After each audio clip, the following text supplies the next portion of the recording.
नमस्कार श्रोताओं, स्वागत है आपका प्रतापगढ़ के पहले रेडियो स्टेशन रेडियो 9 89.6 एफएम पर। मैं हूं आरजे नेहा और आप सुन रहे हैं आपका अपना पसंदीदा कार्यक्रम एक कदम बदलाव की ओर।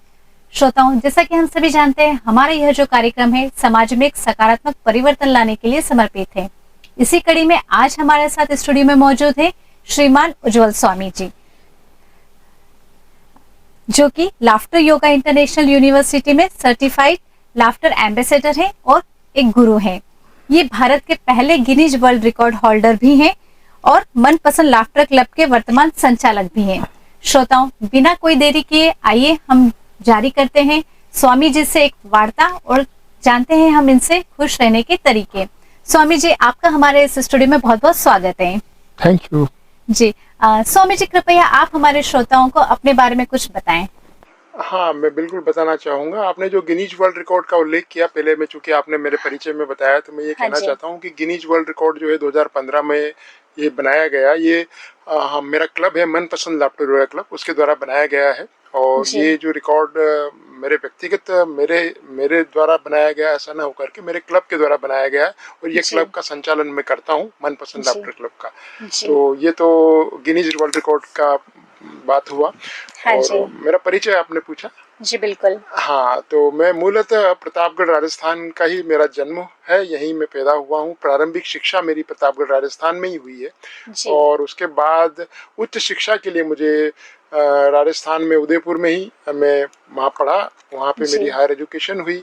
और इसके बाद फिर आगे का मेरा जो करियर रहा, जो भी रहा, वो वार्तालाप में आगे स्पष्ट होगा। जी बिल्कुल। जैसा कि हम सभी जानते हैं कि आपको लाफिंग बुद्धा के नाम से भी जाना जाता है, इसके पीछे कोई खास वजह?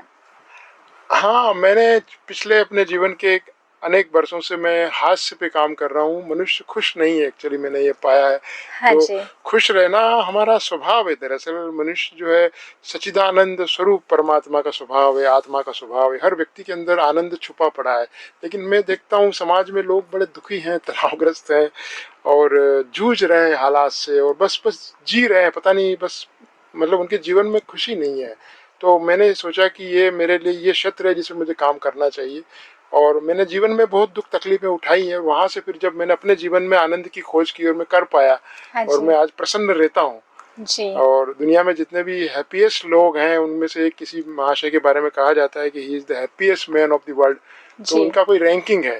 तो मेरा यह दावा है कि अगर कोई गणितीय आकलन किया जाए तो मैं समझता हूँ मैं उनको भी चुनौती दे सकता हूँ। I am happiest man of the world, I think so.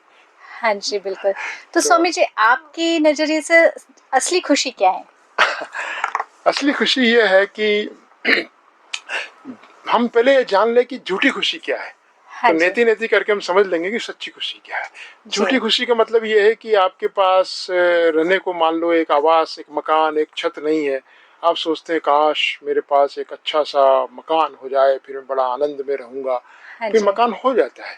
प्रयास करते हैं, अस्तित्व से जो मांगेंगे वो मिल जाता है। फिर मैंने देखा कि लोगों के पास बड़े बड़े भव्य आलीशान मकान, बंगले सब है। मेरे पास लोग आते हैं लेकिन वो इतने खुश नजर नहीं आते हैं। लेकिन किसी जमाने में उनके पास वो मकान, बंगला, गाड़ी नहीं था, तो वो सोचते थे कि इनके पास जब ये हो जाएगा तो बड़ा आनंद हो जाएगा। लेकिन वो हो जाता नहीं, मिलती खुशी। तो नकली खुशी क्या है, वास्तविक खुशी क्या नहीं है, वो ये है कि बाहरी जो वस्तुएं हैं या जो साधन है, कि मेरे को ऊंचा पद मिल जाएगा तो मुझे बहुत आनंद हो जाएगा। मैं देखता हूँ ऊंचे पदों पे लोग दुखी हैं, तनावग्रस्त हैं। तो ऊंचे पद से खुशी मिल जाएगी, ये गलत खुशी है। खुशी नहीं है, भ्रम है। तो अच्छे बंगले से, अच्छी रेपुटेशन से, दुनिया भर के साधन जुटा लेने से प्रसन्नता मिल जाएगी, तो ये वास्तविक खुशी नहीं है। वास्तविक खुशी आपके अंदर का एक ओरिजिनल बीइंग है, आपका स्वभाव है। वो वास्तविक खुशी जो आपका ओरिजिनल स्वभाव है। छोटे बच्चे को कुछ भी नहीं चाहिए, लेकिन he is happy. He is happy, सही है। तो खुश रहने का सही तरीका क्या हो सकता है? Don't expect anything from anybody. क्या कोई स्टेजेस होती है खुश रहने की, या व्यक्ति अपने अंदर ही कोई खुशी महसूस करता है? हाँ, स्टेजेस को आप चाहें तो डिवाइड करिए। ये कोई, मैं समझता हूँ कि उसमें कोई ऐसे पड़ाव नहीं होते हैं। हाँ जी। कम खुश, अधिक खुश, अधिक खुश। ऐसा होता है कि सत्य का आपको एहसास होता है, जब रियलाइजेशन होता है कि हमारा होना इस जगत में, इस अस्तित्व में कितनी बड़ी ईश्वरीय कृपा है। ईश्वर को ना मानते हो, नास्तिक हो, तो अस्तित्व कितनी बड़ी कृपा है। अगर हम नहीं होते तो क्या कर लेते, किसका क्या बिगाड़ लेते बताइए। तो हमारा होना इस दुनिया में, हमारी सांसें चल रही हैं, हम, हमारा हृदय धड़क रहा है, फेफड़े वेंटिलेटर पे नहीं है, कोरोना में वेंटिलेटर पे चले गए लोगों के हैं, हमारा हार्ट बराबर काम कर रहा है, lungs, kidney, gallbladder, pancreas, every part of your body is working, and still you are not happy, you are demanding something else. आपका होना पर्याप्त है खुश होने के लिए। वो हमारा क्या सोचना है कि मैं हूं, ये तो ग्रांटेड लेते हैं, जीवन को तो हम बड़ा ग्रांटेड लेते हैं। अरे जिंदगी में हमारा होना, अपना एक एक क्षण इस अस्तित्व में परमात्मा ने अवसर दिया है, हम हैं, तो you should be very thankful to God. परमात्मा का शुक्रगुजार हुई, शुक्रिया अदा कीजिए, कृतज्ञता ज्ञापित कीजिए कि हम हैं, पर हम उससे नहीं खुश हैं, हमें और भी कुछ चाहिए, हमारे होने के अलावा भी कुछ चाहिए।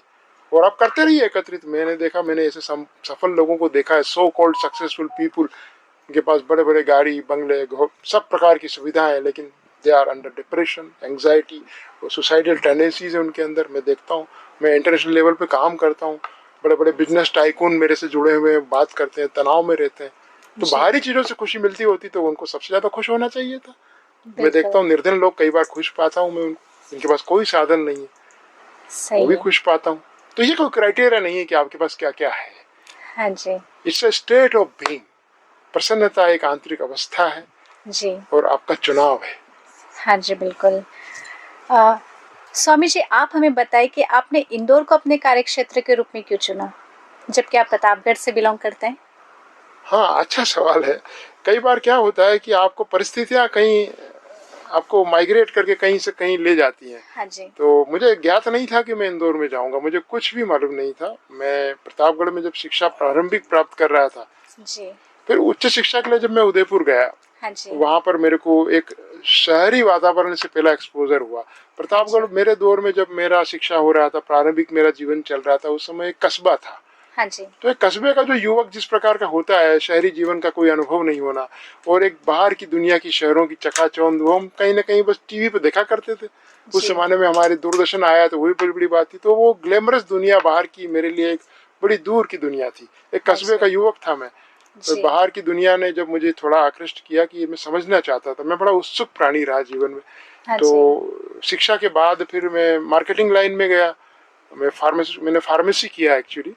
अच्छा। मैं साइंस ग्रेजुएट हूँ, बायोलॉजी से मैंने ग्रेजुएशन किया, फिर मैंने फार्मेसी किया उदयपुर से। उसके बाद कैरियर ने मुझे पहुंचा दिया मार्केटिंग लाइन में। मार्केटिंग के बाद मेरे को हिंदुस्तान के बड़े बड़े शहरों में रहने का मौका मिला। फार्मास्यूटिकल मार्केटिंग में था मैं, तो मैं साउथ में रहा, इधर रहा, तो एक बाहरी दुनिया का एक्सपोजर मिला। और इसी दरमियान मेरी फार्मेसी की वजह से मेरा एक गवर्नमेंट जॉब का अवसर मुझे प्राप्त हुआ। और मैंने वो गवर्नमेंट जॉब, मैंने मार्केटिंग से अपना करियर गवर्नमेंट जॉब में शिफ्ट किया। और फिर मैं इंदौर में, मैं रतलाम में पोस्टेड था, पर रतलाम में मैं कुछ करना चाहता था, कुछ समाज में कुछ परिवर्तन होना चाहिए, कुछ नया करना चाहता था। तो मुझे लगा रतलाम बड़ी छोटी जगह। हाँ जी। तो मैंने वॉलेंटरीली इंदौर को चुना और स्वैच्छिक रूप से बिना कोई सरकारी लाभ लिए मैंने इंदौर में आकर के अपना ट्रांसफर कराने में मैंने प्रयास किया। इंदौर पहुंच गया मैं 94 में। तो तब से मैं इंदौर में बना रहा और मैं हैप्पीनेस पे, हेल्थ पे काम कर रहा हूँ लगभग 94 से आज समझिए कि 31 वर्ष मेरे ख्याल से हो गए। हाँ जी, हाँ जी। तो लाफिंग बुद्धा हैप्पीनेस कार्यक्रम की शुरुआत आपने किस प्रकार करी? लाफिंग बुद्धा से इस मूवमेंट का, मेरी इस गतिविधि का क्या कनेक्शन है, ये बड़ा इसका पौराणिक संदर्भ भी कह सकते हैं। मैं समझता हूँ ऐतिहासिक संदर्भ इसको समझें, क्योंकि पौराणिक तो हम नहीं कहेंगे, क्योंकि होते ही नाम के एक मॉन्क साधु हुए हैं। भगवान बुद्ध जब 2500 साल पूर्व हुए तो उनके एक शिष्य थे होते ही। जी। तो हम एक मोटे पेट वाले, अक्सर वास्तु के कई जानकार कहते हैं कि आपका अच्छा बिजनेस नहीं चल रहा है, बड़ा आपका बिजनेस में घाटा है, आपके जीवन में आनंद नहीं है, तो आप ये करिए, लाफिंग बुद्धा रखिए। तो हम देखते हैं कि एक बड़े लाफिंग बुद्धा कई बार मोटी तोंद वाले ऐसे बैठे रहते हैं। तो हम बहुत ज्यादा नहीं जानते, बस समझते हैं इनसे समृद्धि मिलेगी और इससे जीवन में, परिवार में खुशहाली आएगी, इतना बड़े बड़े व्यापारिक संस्थानों में देखा गया है लाफिंग बुद्धा रखा जाता है। हाँ जी। तो वो लाफिंग बुद्धा का इतिहास लोग नहीं जानते हैं। तो मैं आज आपके इस इंटरव्यू में बताना चाहूंगा कि होते ही नाम के एक संत थे जो भगवान बुद्ध के शिष्य थे। भगवान बुद्ध इनलाइटन मास्टर थे, वो ज्ञान को उपलब्ध हुए। भगवान बुद्ध की परंपरा में उनके शिष्यों में कई शिष्य ऐसे थे जो ज्ञान को उपलब्ध हुए। और उनके बाद उन्होंने भगवान बुद्ध की शिक्षाओं का प्रचार प्रसार किया। लेकिन होते ही नाम के जो संत थे वो एकमात्र ऐसे संत थे जिन्होंने एनलाइटनमेंट के बाद जब उनको ज्ञान प्राप्त हुआ तो वो कोई प्रवचन नहीं देते थे। बस वो चाइना में वो रहते थे, तो गांव दर गांव वो जाते थे, एक गांव से दूसरे गांव जाते थे। जब उनको ज्ञान की प्राप्ति हुई, उनको बड़ा आनंद हुआ, तो वो जाते थे, चौराहे पे खड़े हो जाते थे। उस जमाने में मीडिया नहीं था, बस चौराहे पे खड़े होकर के वो जोर जोर से हंसना शुरू कर देते थे।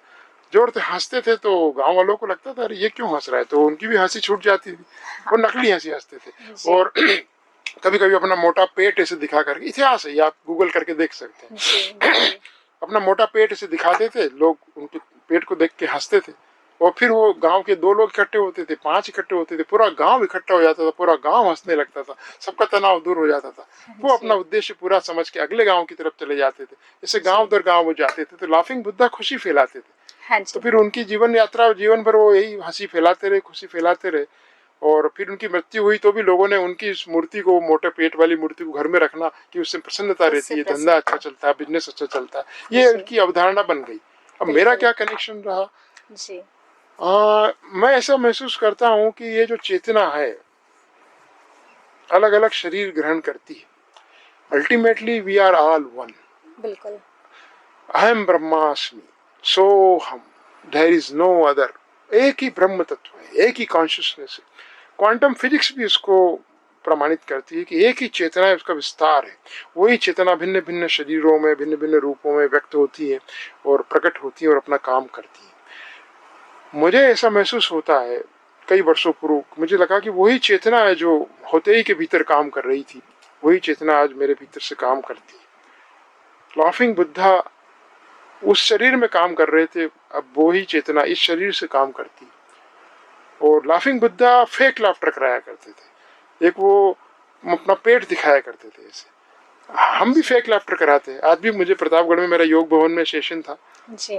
आज शाम को भी मेरा महिलाओं के लिए सेशन है। मैं भी नकली हंसी हंसाता हूँ लोगों को, फेक लाफ्टर, हजारों प्रकार के फेक लाफ्टर है। मेरे पास ऐसा पेट नहीं है कि मैं पेट दिखा के लोगों को हंसाऊं, क्योंकि I am a health coach also, और मैं हेल्थ पे काम करता हूँ। तो I am a updated version of laughing Buddha. I don't have a big tummy, so I cannot show my tummy, लेकिन मैं नकली हंसी कराता हूँ लोगों को, फेक लाफ्टर कराता हूँ। What is fake laughter? एक नकली हंसी भी आप कराते हैं तो आपकी बॉडी को मालूम नहीं होता है, बॉडी को, गाल ब्लैडर को, पेनक्रियास को, लंग्स को, उनके अंदर वो एक्सरसाइज होता है, उनके अंदर एक जॉगिंग होता है अंदर के इंटरनल ऑर्गन्स का, और हेल्थ को फायदा मिलता है। तो नकली हंसी कराते हैं। उसके बाद मेरे सेशन में हजारों वीडियो इंटरनेट पे आप देख सकते हैं, फेसबुक पर, इंस्टाग्राम पर, यूट्यूब पर, सोशल मीडिया पर मेरे हजारों वीडियो, वहाँ पे नकली हंसी से लोग वाकई में असली हंसी करने लग जाते हैं, हंसने लग जाते हैं। तो धीरे धीरे लोगों ने, मीडिया ने मुझे लाफिंग बुद्धा कहना शुरू किया, और लोगों के सवाल आते थे, क्या आप वही हैं क्या? Yes, I am that. बिल्कुल, this is what I am saying. बहुत खूब। स्वामी जी, आप हमें बताएं कि क्या जीवन में खुश रहना सीखा जा सकता है? वैसे तो ये चेतना की एक अवस्था है। हाँ जी। It's a state of being जी। और खुश रहना एक निर्णय है।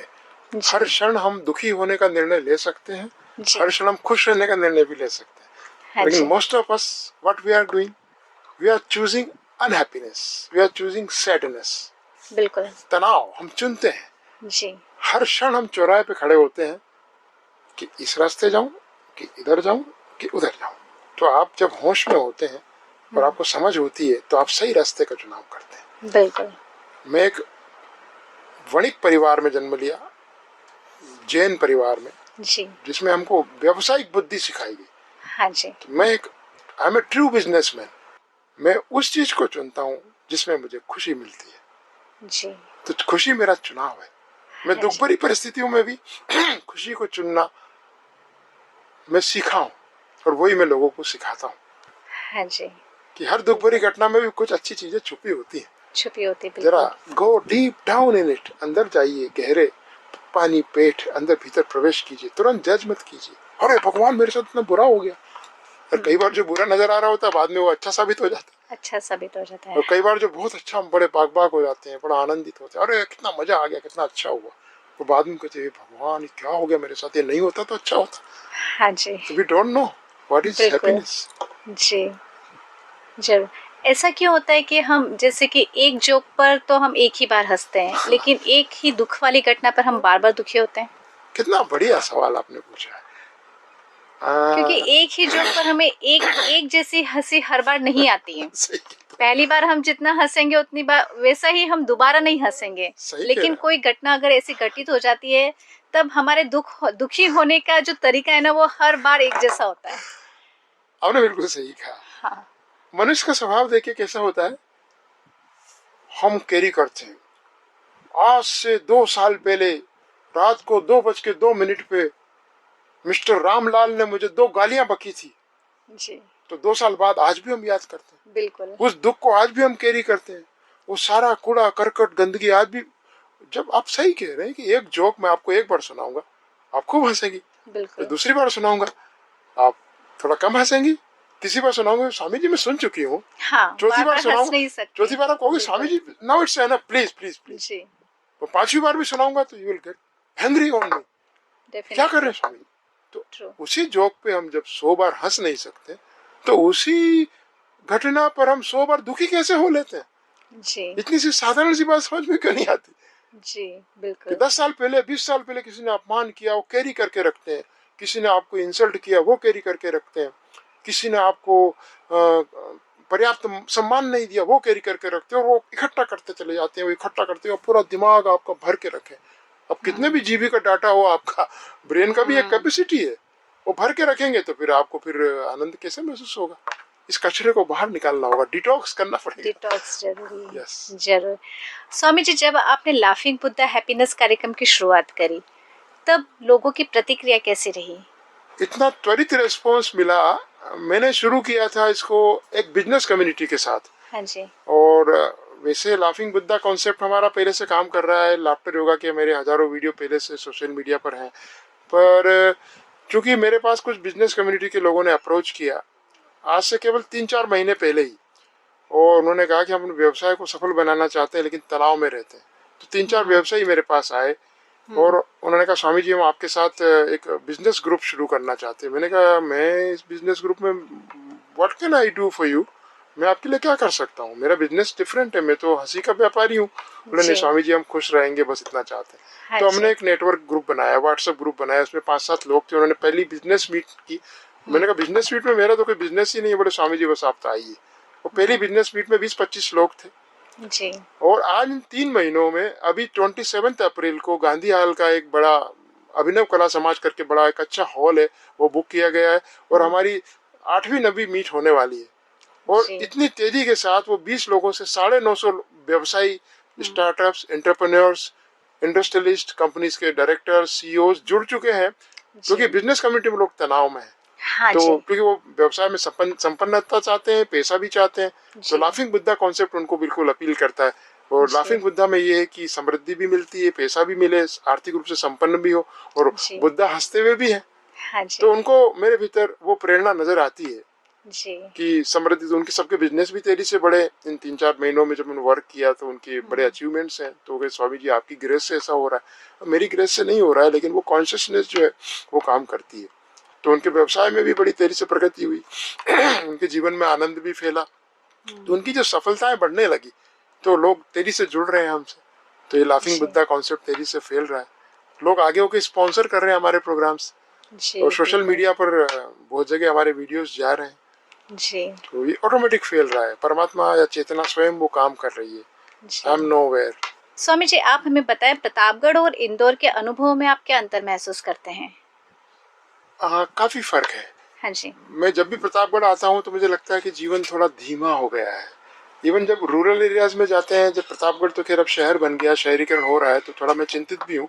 खुशी भी है अपने शहर को विकसित होते हुए देखता हूँ। यहाँ पे बड़े बड़े कॉलेजेस खुल गए हैं और मुझे बड़ी खुशी हुई। मतलब यहाँ मैं जब आया तो हम तो जब पढ़ते थे यहाँ तो सरकारी एक ही कॉलेज हुआ करता था। आज यहाँ पता लगा कि बड़े बड़े कॉलेज, LBS कॉलेज करके एक अच्छा बड़ा कॉलेज है जिसके बारे में मुझे ज्ञात हुआ है। तो बड़े अच्छे अच्छे कॉलेजेस यहाँ खुले हैं, यहाँ का विकास हो रहा है, खुशी भी होती है। लेकिन यहाँ का जीवन जो है वो तेजी से गति पकड़ रहा है और ये इसके अपने फायदे होने के अलावा नुकसान भी हैं। क्योंकि शहर में जब आप जाते हैं, इंदौर शहर है तो वहाँ जीवन की गति बड़ी तेज है। हाँ जी। और मुंबई दिल्ली जाने का मौका पड़ता है जब जब कार्यक्रमों में जाता हूँ तो वहाँ की गति तो और ज्यादा तेज है। बिल्कुल। तो वहाँ जितनी जीवन की गति तेज होती है तनाव का स्तर बढ़ जाता है। हाँ। तो फिर भी अभी प्रतापगढ़ का जीवन मैं समझता हूँ कंफर्टेबल है, अच्छा है। पर प्रकार ये विकास प्रतापगढ़ का हो तो जरा इस बात ही हो कि जीवन की गति जो है वो बहुत तेजी से आगे ना बढ़े। हाँ, ये फर्क है, तनाव जी, बढ़ता है तेजी के साथ, बिल्कुल हौच पौच बढ़ता होता है। है। दोनों स्थानों पर जो आपका अनुभव रहा है उसने आपको आपके कार्य को किस प्रकार से प्रभावित किया है? में तो ये था कि हर व्यक्ति दूसरे को जानता है। हाँ, तो यहाँ बिल्कुल। पर एक आदमी था, यहाँ पर ओटले हुआ करते थे। जी, हमें याद आता है हमारे विद्यार्थी जीवन में, उसके बाद हम कॉलेज में पढ़ने गए तब भी प्रतापगढ़ के ओटले आबाद रहा करते थे। जी, 8-9 बजे से पहले पहले दुकानें बंद हो जाया करती थी जी, और हर वर्ग के बच्चे बच्चे अपने स्तर के अपनी दुकानों के बाहर ओटले पे बैठते थे। गलियों में बाहर ओटले पे लोग बैठते थे। हाँ, ओटला कल्चर जो था बहुत अच्छा था और वहाँ पर लोग दुख की बातें शेयर किया करते थे, आपस में सुख दुख की बात करना, शेयर करना। तो यहाँ पे बड़े आनंदित तरीके से लोग जिया करते थे। ये मेरे जी, जहन में हमेशा ओटला बना रहा कि ओटला कल्चर में कभी भूल नहीं पाया। अब मैं जी, जब इंदौर पहुंचा हाँ तो जी, वहाँ जीवन की गति इतनी तीव्र है। तो अभी हमने एक नया ग्रुप क्रिएट किया है। जी, मुझे बड़ा खुशी है बताते हुए आपके इस पॉडकास्ट पर, एक सोल ट्राइब करके हमारा ग्रुप है। जी, उसमें हम लोग सब शहरी लोग उसमें आते हैं, अपने अपने क्षेत्र के बड़े सफल लोग हैं उसमें, महिला उद्यमी भी है, सफल महिलाएं हैं और बड़े बड़े बिजनेसमैन हैं और काफ़ी अच्छे लोगों का ग्रुप है। पर वहाँ पर हम लोग शेयरिंग करते हैं और वहाँ पे होटलें तो नहीं है लेकिन जी, हम ट्वाइस ए वीक, 2 सप्ताह में एक बार मिलते हैं हाँ जी, और 20-25 लोग होते हैं, वो शेयरिंग करते हैं, दिल की बातें करते हैं और हम जी, वो चीज़ें शेयर करते हैं जो आमतौर पे हम शेयर करने में बड़ा संकोच करते हैं, जी, दिल की बातें करते हैं। तो बिल्कुल, वहाँ लोगों को बड़ा अच्छा फील होता है, हमारा ग्रुप सोल ट्राइब तेजी से आगे बढ़ रहा है। हाँ जी, हाँ जी, तो ये फर्क है कि जो माइग्रेशन होता है, गाँवों से लोग शहरों की ओर पलायन करते हैं और कहीं ना कहीं वो यादें लेके चले जाते हैं, फिर वहाँ वो मिस करते हैं अपने गाँव को, अपने गाँव के घर को। मैं भी मिस करता हूँ। हाँ जी, तो यहाँ आता हूँ तो फिर मुझे ऐसा लगता है बस मैं यहीं रह जाऊँ, लेकिन जी, फिर एक पब्लिक सार्वजनिक जीवन है, मुझे वापस शहर में लौटना पड़ता है।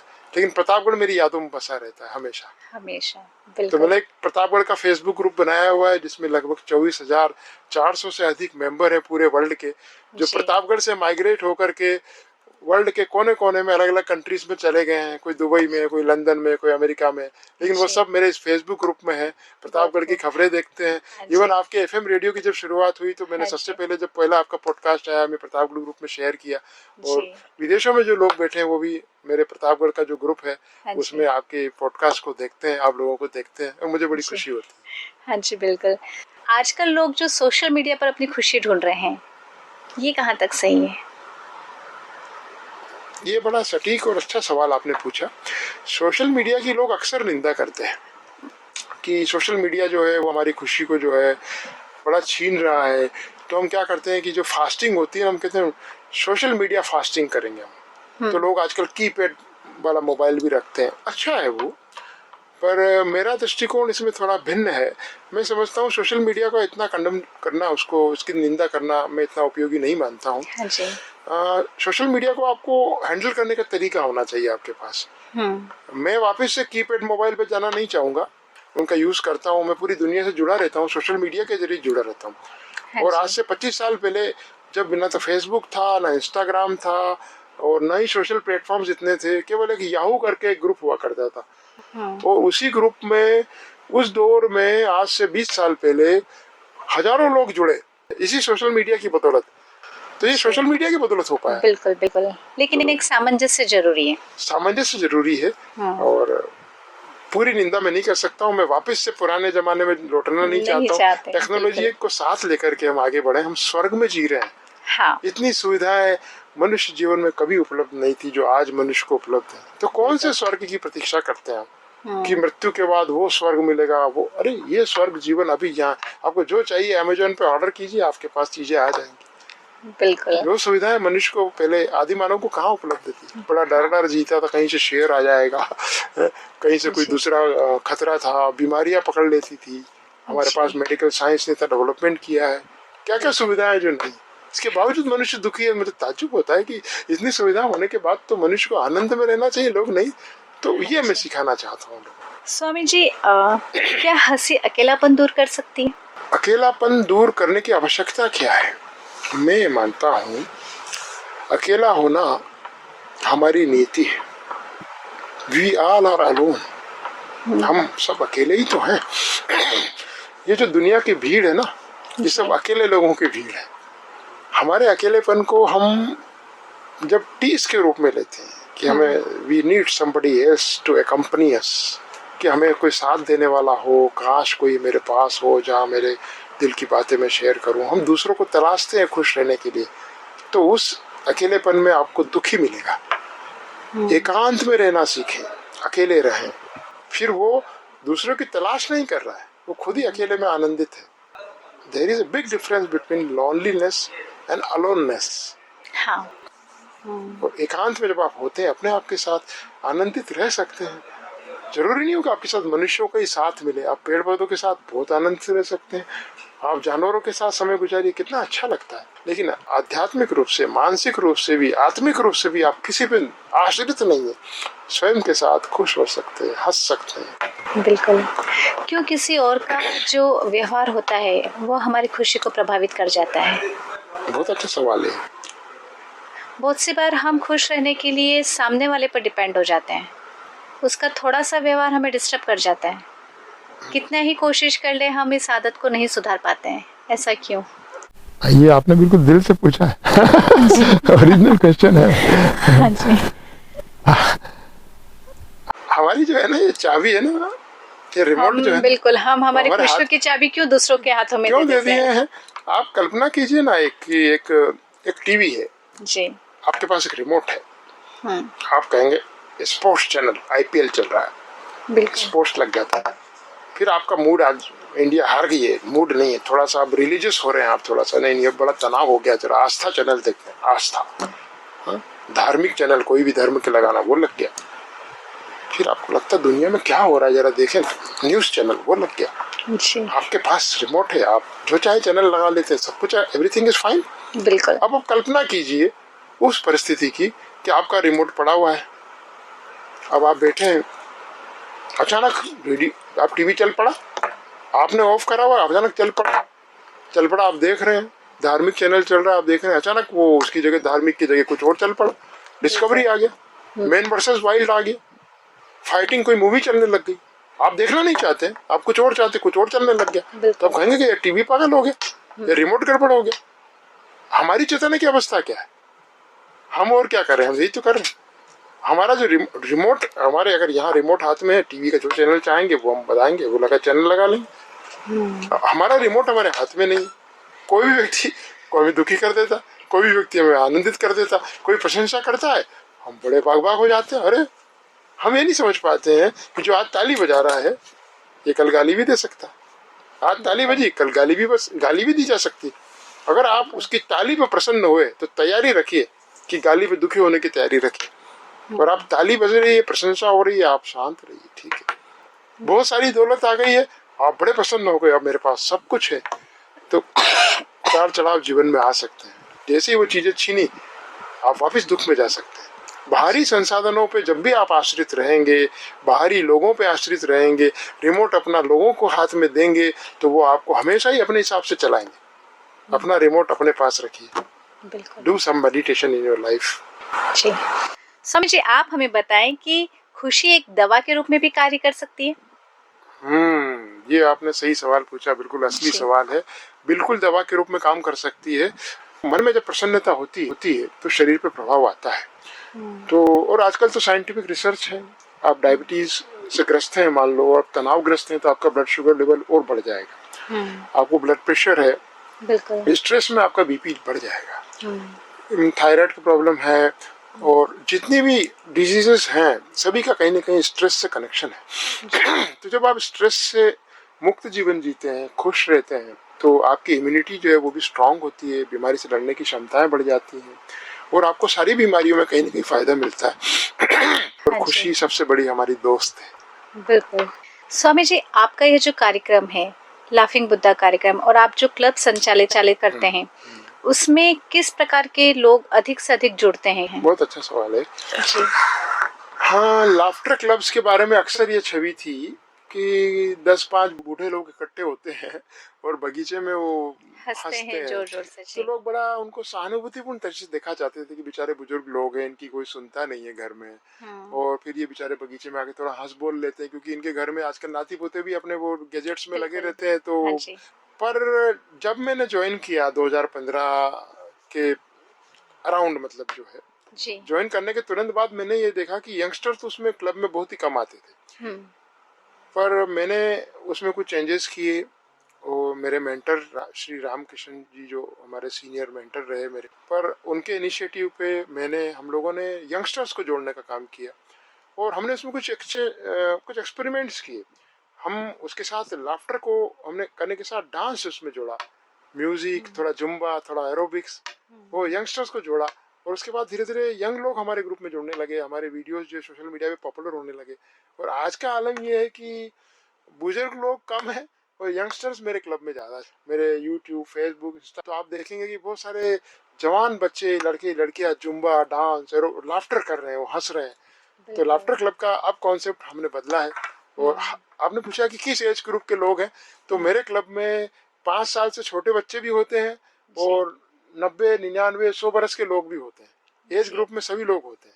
वो जो 90 बरस के होते हैं उनको हम कहते हैं 5 बरस के बनिए, जरा छोटे उम्र के बनिए, उनकी एज कट डाउन करते हैं। हमारे क्लब में आने का सबसे पहला ही क्राइटेरिया है कि आपको 5 साल से छोटा बच्चा बनना पड़ेगा। आपके आधार में चेंज नहीं करेंगे हम, लेकिन आपको बिल्कुल छोटे बच्चे बनाते हैं, क्योंकि छोटा बच्चा प्रसन्न रहता है। तो सभी को छोटा बच्चा बनाते हैं। तो सभी उम्र के बच्चे रहते हैं, बड़े रहते हैं, बुजुर्ग रहते हैं, टीनेजर रहते हैं, मेल फीमेल सभी रहती हैं। रहा कि आप समाज के कौन से तबके के, सभी धर्म संप्रदाय के लोग जुड़े हुए हैं। हंसना कौन नहीं चाहता है। बिल्कुल। आर्थिक स्तर की आप पूछते हैं तो उसमें निम्न मध्यम वर्गीय और सबसे रिचेस्ट लोग हैं।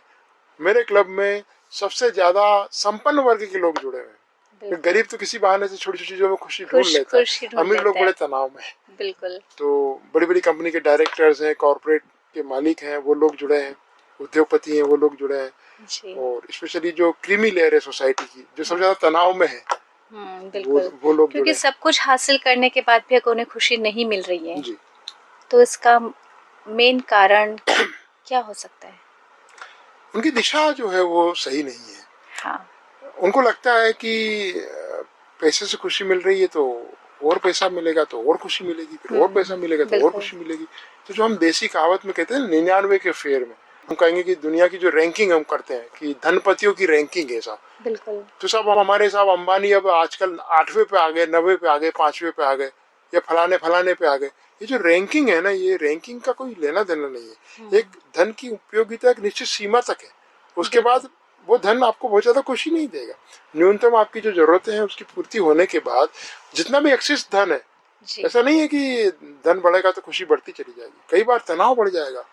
जो बड़े धनपति है वो रात को सो नहीं पाते, मेरे संपर्क में रहते हैं। हाँ। उनको लगता है कि इनकम टैक्स वाले छापा मार देंगे, जी। तो ज्यादा पैसा ज्यादा खुशी देगा। ये कैलकुलेशन बिल्कुल गणित की दृष्टि से ठीक हो सकता है, लेकिन खुशी के आकलन में ये बिल्कुल गलत है। जी बिल्कुल। क्या आपको कोई ऐसा पल याद आता है या कोई ऐसा व्यक्ति याद आता है जो आपके क्लब से जुड़ा हो और जिसकी जिंदगी बदल गई हो? ऐसे 50 लोग हैं जी। मुख्य रूप से जिन्होंने आत्महत्या करते करते वो क्लब में आके उनके कदम ठहर गए और वो बाद में हमारे रेगुलर मेंबर बन गए। कम से कम 50 लोग तो मैं से गिना सकता हूँ। तो आप एक मिसाल जरूर बता सकता हूँ कि हम लोग जब लाफ्टर क्लब की एक्टिविटी कराते हैं तो बड़ी कंपनीज वाले लोग भी बुलाते हैं, कॉर्पोरेट हाउसेस बुलाते हैं, वहाँ भी जाते हैं, लेकिन आम जनता को हमेशा मैं चाहता हूँ कि खुशी पे सभी का अधिकार है। तो मैंने पब्लिक गार्डन्स में भी हम प्रोग्राम्स देते हैं। हाँ जी। अभी भी देते हैं, तो वो निःशुल्क रहते हैं। तो बगीचे में नेहरू पार्क में मुझे याद आता है कि हमारा सेशन जो है वो 7 बजे शुरू होता था, 7 से 9 के बीच में हम 1 घंटा डांस और लाफ्टर सब कराया करते थे। तो समय से 10 मिनट पहले मैं आकर के पूरा क्लब की सारी एक्टिविटी को मॉनिटर करना रहता था मुझे, कि कौन कौन मेंबर्स आ गए, रिकॉर्डिंग कौन करेगा, वीडियो कौन शूट करेगा, म्यूजिक सिस्टम कैसा है, सब सेटिंग देखना रहता था। तो मैं समय से पहले आ जाया करता था। हाँ जी। तो मैंने देखा कि वहाँ बगीचे में जहाँ हमारा जो वेन्यू था, जहाँ पर हम लाफ्टर की एक्टिविटी कराते थे, वहीं पे एक बेंच लगी हुई थी, वहाँ पे एक व्यक्ति जो बैठा हुआ था जी। और बड़ा गुमसुम सा, खोया खोया सा। तो मैं जरा सा रनिंग करके आया था, तो वो उसी बेंच पे उसके पास बैठ गया और सांस ले रहा हूँ। तो मैंने देखा वो बड़ा डिप्रेशन में लग रहा है, कुछ जबरदस्त इसके भीतर भूचाल चल रहा है। जी। तो मेरे पास टाइम था 15 मिनट का, अभी सेशन हमारा शुरू हुआ नहीं था, पास ही बैठा था। तो मैंने कहा बेटे क्या हुआ, क्या बात है? तो कुछ नहीं बोला, मुंह उधर करके देखने लगा, बात ही ना करे मेरे से। बिल्कुल। बहुत गंभीर और थोड़ा सा मतलब जैसे मतलब उसको पसंद नहीं आ रहा कि मैं लिव मी अलोन वाले मूड में था। तो मुझे वो लगा कि चैलेंजिंग है, कुछ है, समथिंग रॉन्ग, इसकी व्यक्तित्व में कुछ गड़बड़ है, कुछ मामला है। मैंने उसको वापस से बात करने की कोशिश की, वो दादा प्लीज, मैंने जज नहीं किया, 25 साल का युवक था। मैंने कहा क्या बात है बेटे? फिर मैंने कहा बेटे तुम मेरे बच्चे सही को, क्या बात है मुझे बताओ। वो तुरंत रोने लगा, वो फपक के रोआ मेरे कंधे पर, मैं जीना चाहता हूँ, मैं मर जाऊंगा, मुझे रोकने की कोशिश मत करना, ये मत करना। फपक पड़ा और इतनी सारी बातें करने लगा। मैंने, बेटे कौन मार रहा है तुमको? बोले कोई नहीं मारेगा, मैं मर जाऊंगा, मैं मरना नहीं, मैं जीना नहीं चाहता हूँ, बस ऐसा वैसा। और बस मैं सोच रहा हूँ कि कैसे मरूँ, मतलब मैं सुसाइड, मतलब पेनलेस सुसाइड करना चाहता हूँ, मैं दर्द में नहीं मरना चाहता हूँ, मैं सोच रहा हूँ कैसे मरूँ, बहुत सारी बात। मैंने कहा बेटे कोई बात नहीं, लेकिन थोड़ा 2 मिनट 5 मिनट रुक जाओ, अभी हम लोग थोड़ा यहाँ पे एक सेशन करेंगे, तुम भी आ जाओ थोड़ा। फिर उसका हाथ पकड़ के फिर वो म्यूजिक सिस्टम तब तक आ गया था, म्यूजिक शुरू हो गया, बिगिनिंग डांस कर रहे थे, लोग झूम रहे थे। मैंने कहा आओ चला थोड़ा डांस करते, थोड़ा ये करते। उसका हाथ पकड़ के उसको मैंने थोड़ा झूमा, थोड़ा डांस कराया। फिर धीरे धीरे वो थोड़ा उसको अच्छा लगा। इस प्रकार से वो कनेक्ट हुआ, वो मेरे ग्रुप का रेगुलर मेंबर बना। और बाद में जब मीडिया वाले 2-4-5 साल बाद आते थे तो वो हमारे साथ रहते, तो हमेशा कहते था ये उज्जवल स्वामी जी, मैं मरने के लिए जा रहा था, मैं सोच रहा था, उन्होंने मुझे जोड़ा। वो हमारा मेंबर बन गया रेगुलर, कई लोगों को बचाने में मेरी मदद करता है जी। तो ये एक एग्जांपल है जो फॉलो करता है, जुड़ा हुआ है। मेरे प्रोग्राम जहाँ होते हैं वो आता है, ऐसा लोगों को मोटिवेट करता है, बताता है। बिल्कुल जी। स्वामी जी, आपका जो क्लब है इसमें आपकी आने वाली योजनाएं और क्या क्या हैं? किस तरह से आप नए कार्यक्रम या पहल की शुरुआत करने की योजना बना रहे हैं जो लोगों के जीवन में और परिवर्तन ला सकें? मेरे जीवन का एकमात्र लक्ष्य है जी। मैं एक योजना मेरी जरूर है कि भारतवर्ष को मैं फिर से सोने की चिड़िया बनाना चाहता हूँ जी। मैं चाहता हूँ कि ये फिर से सोने की चिड़िया बने। स्थिति में ऐसा कमजोर है तो भी दुखी हो, मैं नहीं कहता हूँ, लेकिन हमें समृद्ध होना चाहिए। भारत देश को फिर से समृद्ध होना चाहिए।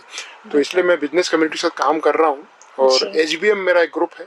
प्रसंगवश में बता दूं, HBM इंटरनेशनल करके एक हमारा ग्रुप है जिसमें अभी पूरे देश भर के अच्छे लोग जुड़े हैं और उसमें हम लोगों की बिजनेस में भी कैसे ग्रोथ हो, समृद्ध हो, लोग संपत्तिवान हो, और हम लोग मिलकर काम कर रहे हैं। तो हम ग्रोथ करना चाहते हैं, इंडिया को आगे बढ़ाना चाहते हैं, तो शरीर स्वस्थ हो, मन आनंदित हो और हमारे पास संपत्ति भी हो, समृद्धि भी हो। वही लाफिंग बुद्धा कॉन्सेप्ट है हमारा। तो मैं चाहता हूँ कि इस कॉन्सेप्ट के साथ हिंदुस्तान को हम वापस से आगे ले जाएं।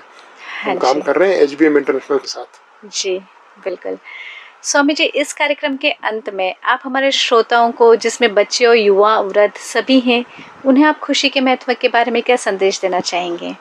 बच्चे, युवा, हर उम्र के जो भी साथी हैं उनको मैं ये कहना चाहता हूँ कि जिंदगी बहुत छोटी है